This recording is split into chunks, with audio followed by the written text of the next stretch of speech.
Over 132 million users log into this platform every single month. And as a gamer, whenever you need to buy a new game or read about it, the only place that comes to your mind is Steam. And you know what's the weirdest part? This company is not owned by some big corporation like Microsoft. It's not backed by Amazon or Apple. This is a platform that was invented by a small game studio because all they wanted to do was fix their game's patching process. And yet, every big company that has ever tried to compete with them has failed. Whether it's Microsoft or Epic Games, who's still giving away free games, none of them could compete with this. So the biggest question is, what exactly does this company have with just 336 employees that companies with thousands of employees still can't compete with today? Let's start from the beginning. We're talking about the early 2000s. PC gaming had become a sector making more money than the music and movie industry combined. But playing games at that time wasn't easy at all. Every game came on a disc. You'd buy the disc, install it, and pray that the game would run, because a lot of times the discs were broken, and if there was a bug in the game, that's it. There's nothing you can do about that. You'd have to go to sketchy websites, download patches, and install them manually. Sometimes developers had to release a separate patch disk just to fix the game. So all in all, it was a total mess. And it was even messier for the people developing these games. They had no control over their games. They could not push updates, and there was no way to fix the game once it was out in the market. But there was a group of developers who weren't going to sit around and do nothing, because these people were about to build something which was about to change the history of gaming. That's the birth of Valve. In 1996, Gabe Newell and Mike Harrington left Microsoft and started Valve with their own money. Gabe had worked at Microsoft for over a decade and even worked on early versions of Windows. But he saw something different. He was seeing gaming as the future. A byproduct of this comes out as Half-Life in 1998, and it blew everyone away. It actually changed the gaming industry. And after Half-Life, Valve became the studio. But with success came problems. The game was pirated like crazy. And it wasn't just people who couldn't afford it.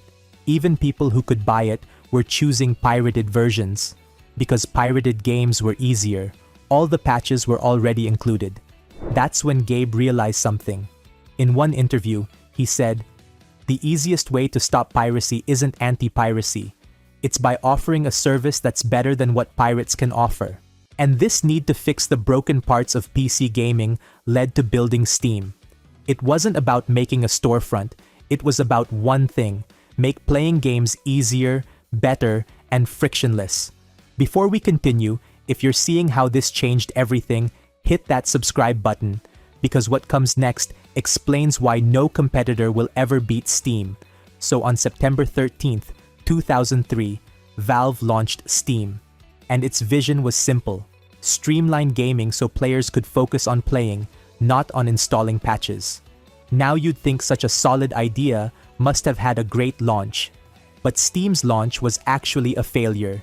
It was buggy, clunky, and very slow. Players had to forcefully install it to play Half-Life 2 and Counter-Strike. So initially, Steam got massive backlash. But slowly, something was happening. Games were automatically updating. Cheat protection became better. Players were spending less time fixing games and more time playing them. And to fix this platform, Valve did what they're best at. They listened to the community. They took feedback and worked on the platform. It was a slow process, but gradually it stopped feeling like a requirement and started feeling like a relief. Then big players entered. Epic Games launched in 2018 and started giving away free games. Amazon's Luna, EA's Origin, Ubisoft's Uplay, Microsoft's Xbox app, all these platforms launched just to compete with Steam. But they missed one important point: the community, the experience, and the infrastructure Steam built over time. Because by this time, Steam wasn't just a platform for buying games. Steam had become the epicenter of gaming life. Every purchase you've made, every save file, every mod, every screenshot is connected to one account.